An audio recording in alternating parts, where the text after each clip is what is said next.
We have more breaking news. The ongoing fight between the federal courts and the Trump administration is continuing. Lawfare at its absolute worst. Yesterday, I told you that the Trump administration stopping the international student visas from going forward for Harvard or for any other school was lockdown solid. No court is going to stop them from doing that. That is 100% in the purview of the State Department and the administration, whether they're going to grant or not grant student visas, right? Remember when I told you that? Well, the judges are trying to stop it. And happening now, Harvard University is facing off with President Trump in court over the White House's ban on international students. And all of this is happening as Harvard holds its commencement.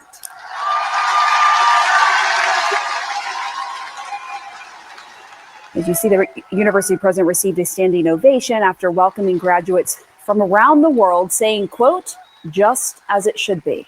You got a very, very strong round of applause. CNN's Danny Freeman is joining us now from Harvard's campus, where commencement is clearly underway. And CNN's chief legal affairs correspondent Paula Reed is also standing by. Paula, let me go to you first. You have news out of the hearing. What are you learning? Well, this high-stakes hearing in Boston this morning has just wrapped, and there, a federal judge made it clear that she will continue to block the Trump administration from ending Harvard's student visa program. So that ends their ability to host international students, because if you are an international student, you can only be enrolled in the U.S. in a school that has a valid student visa program. Can I just pause there for a quick second? Because the language being used here is amazing. Judge to order Trump administration not to make changes to Harvard student visa program. And if you're an international student, you can only get enrolled in a school that has a student visa program. Can I just throw a little fact out there? Schools do not issue visas. The federal government, through the State Department, issues visas. So this whole idea of stopping Harvard student visa, Harvard does not have a student visa program. They have an admissions program for international students if they obtain a student visa from the State Department. What is wrong with these people? They're Harvard issuing student visas. They can't give people student visas. They're a school. And yet, this judge apparently doesn't quite understand that. Now, she is leaving in place a temporary restraining order against this policy, and she's asking the two sides, both the administration and the school, to hash out what a more permanent block on this would look like. You know, because Harvard has the right to have any student from any country, no matter what, come into this country, right? Wait, no, Harvard doesn't have the right to do that. What's this judge thinking? Well, this judge is thinking TDS. That's what this judge is thinking. Stop Trump at all costs. Democrats are incapable of doing it in Congress, and so they got their judges to do it. Now, the university has argued that this attempt by the administration, this is a violation of their free speech and other constitutional rights. And interestingly, late last night, the administration took sort of a procedural step that appeared designed to upend today's hearing, which was expected to be one of the most significant developments in this ongoing battle between Harvard and the administration. They served the school with a notice that they intended to end this visa program. And that notice is a formal, again, a procedural step, but it gave the school 30 days to respond. And this is the kind of thing that in a court of law can potentially delay today's proceedings. The Justice Department tried to press the issue, but the judge wasn't having it. She said that she did not just want to leave this question open. She wants to maintain the status quo, which is a pause on this, but make it permanent. So now we're watching to see what, if anything, the two sides can agree on for a permanent block on this, while the larger constitutional questions are litigated over the next several months. There are no larger constitutional questions. A university does not have the constitutional right to demand that they can bring in any student from any country without the federal government and the State Department signing off on it, period. It's not even close. Please show me where in the Constitution where our founders made sure that that was enshrined. All right, so that's the first decision that just happened about an hour ago. Then you've got this one from last night. Remember the parole program? This is a program that was instituted by Congress several years ago that allows Border Patrol agents, through their discretion, to allow some people to cross the border, even though they don't have documentations to do so, under certain emergency situations. It could be a medical emergency or some other emergency. The Biden administration, in their wisdom, in the final year of their presidency, they decided to expand the parole program, allowing for 30,000 illegal immigrants a month to be allowed into this country, just because Joe Biden and Alejandro Mayorkas and Kamala Harris said they wanted to. In fact, they exercised their discretion over the parole program to such an obscene level that they even sent American paid-for planes to places like Venezuela, loaded up those planes with citizens of a foreign country. Many of them, we're now learning, were criminals, murderers, rapists. We're learning that because they're murdering and raping here in America now. They got loaded up into the planes and they got flown here by the Biden administration. You paid for that. And that was all covered under the parole program. Now, let me just be clear. President Biden, through his executive action, decided unilaterally, without Congress, to just expand the parole program and do exactly what I just described. Donald Trump said when he was running for office that if he were elected, he would stop that. You heard him, you said thank you, and you voted for him. He won the election, he became president, and he did just that. He stopped that. And last night, a federal judge said that he can't do that. Again, Joe Biden unilaterally, as president, utilized an executive action and expanded parole. Donald Trump became president and unilaterally, through executive action, ended it. And a judge said he can't do that. Margot Cleveland of the Federalist. District Court enters order staying Trump administration's canceling of parole. That's where the aliens are given permission to remain in America. Trump administration concluded Biden's administration's use of categorical parole, which is paroling aliens into the U.S. by class and not on an individual basis, violated the statute. And in order undoing of orders and denying parole based on discretion, the court acknowledges it has limited jurisdiction, but says it can still review the decision to terminate the parole. And so they put a block on this move until they finish reviewing it. They're going to lose, but they're still trying to get in the way of the Trump administration actually doing what you wanted him to do, what he promised to do. Also yesterday, I mean, this is 3 in a row, 3 within 12 hours. A federal court that oversees trade issues in America, in New York, said that Trump doesn't have the authority to set tariffs. Now, this is amazing. And by the way, there are some commentators, even people who say that they're right of center and conservatives and constitutionalists, and they say, well, I might support President Trump's idea of tariffs, but the court made the right decision because tariffs are a tax and only Congress can levy a tax. But see, tariffs aren't a tax. You know how I know tariffs aren't a tax? Because they're called tariffs and not a tax. If tariffs were a tax, then they wouldn't be called tariffs. They'd be called a tax. And in fact, the Constitution and multiple statutes passed by Congress over the centuries have determined tax policy versus tariff policy. And the executive branch can set tariff policy. And by the way, the legislation employed in this law in particular said that the president can actually enact emergency provisions for tariffs if he so deems there to be an emergency. We've talked about this from the day President Trump put these sweeping tariffs in place, that he was enacting his emergency powers under existing legislation. If you watch this show, you know that that was the case. Now, we're going to get into the details of what the judges decided here, but even more so, we're going to tell you a part of this story that is not getting reported very much at all. And that is that the 3 judges that made this decision, this fix was in weeks ago because they were hand selected.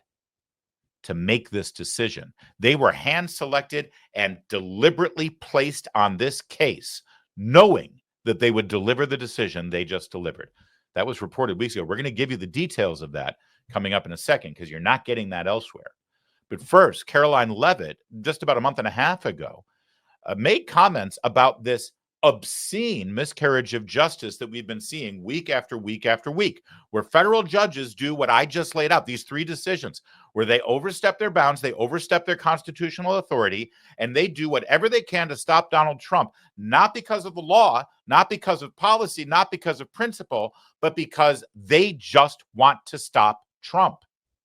Here's Caroline Leavitt speaking out. The real constitutional crisis is taking place within our judicial branch, where district court judges in liberal districts across the country are abusing their power to unilaterally block President Trump's basic executive authority. We believe these judges are acting as judicial activists rather than honest arbiters of the law, and they have issued at least 12 injunctions against this administration in the past 14 days, often without citing any evidence or grounds for their lawsuits. This is part of a larger concerted effort by Democrat activists and nothing more than the continuation of the weaponization of justice against President Trump. Quick news flash to these liberal judges who are supporting their obstructionist efforts: 77 million Americans voted to elect this president, and each injunction is an abuse of the rule of law and an attempt to thwart the will of the people. As the president clearly stated in the Oval Office yesterday, we will comply with the law in the courts, but we will also continue to seek every legal remedy to ultimately overturn these radical injunctions and ensure President Trump's policies can be enacted. All right. Now, here are the three judges that have made the decision. This is at the U.S. Court of International Trade in Manhattan. Judge Gary Katzman, Judge Timothy Reif, and Judge Jane Restani. Now, one of them is a Biden appointee. One of them is a Trump appointee, but a Democrat. See, sometimes you have to appoint Democrats, otherwise senators will block these things. The other one is a Republican appointee, but we're talking all the way back to the Reagan administration. We're talking 35 years ago. Those are the three judges. Now, earlier today on my Substack and on my VIP account on X, if you subscribe to me on Substack or on X, you have seen this article. Hey, look, I got three kangaroos because it's a kangaroo court. I wrote about the trade court's rigged ruling. This is a stack deck. It was already set up to block Trump. Yesterday, the U.S. Court of International Trade pulled the rug out from under President Donald Trump's Liberation Day tariffs, proving once again that the fix is in. It wasn't random judicial hiccup. It was a carefully orchestrated hit job. Chief Judge Mark Barnett, an Obama appointee, handpicked a panel to torpedo Trump's America First trade policies.